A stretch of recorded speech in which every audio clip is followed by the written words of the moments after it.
क्या आपने कभी सोचा है कि सृष्टि के सबसे भयंकर संहारक, जिन्हें देखकर काल भी थरथराता है, उन्हें एक दिन किसी के प्रेम में अपना स्वरूप ही नहीं बल्कि अपनी पहचान तक बदलनी पड़ी?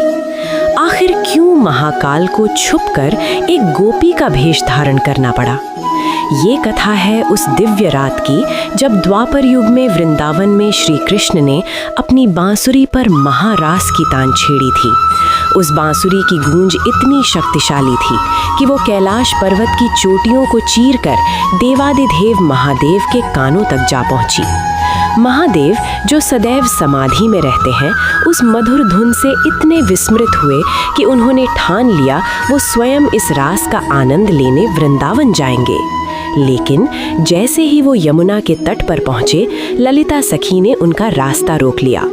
ललिता ने बड़े विनम्र स्वर में कहा, हे प्रभु, क्षमा करें, पर इस रास मंडल में केवल एक ही पुरुष है और वो है श्री कृष्ण।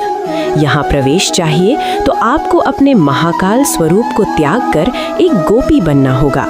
सृष्टि के स्वामी, जिनसे पूरा ब्रह्मांड डरता है, उन्होंने बिना एक पल सोचे हाँ कह दी। उन्होंने मानसरोवर में स्नान किया और उनका कायाकल्प हो गया।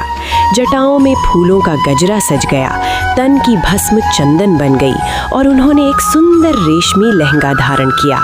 एक अद्भुत गोपी के रूप में महादेव ने रास मंडल में प्रवेश किया।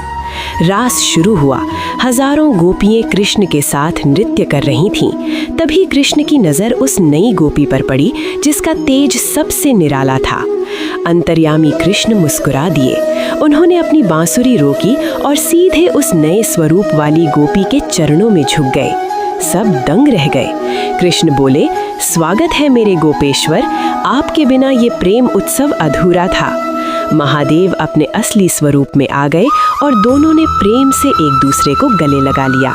महादेव ने वरदान मांगा कि वो हमेशा इसी रूप में वृंदावन में रहें। इसलिए आज भी वृंदावन में गोपेश्वर महादेव का मंदिर है, जहाँ सुबह तो शिवलिंग की पूजा होती है, पर हर शाम महादेव का श्रृंगार एक सुंदर गोपी के रूप में किया जाता है। ये कहानी हमें सिखाती है कि सच्चे प्रेम और भक्ति के लिए स्वयं ईश्वर भी अपना अहम और अपनी पहचान त्याग देते हैं। अगर आपको ये कहानी अच्छी लगी हो तो फिर इस चैनल को लाइक और सब्सक्राइब करें और कमेंट में हर हर महादेव लिखना ना भूलें।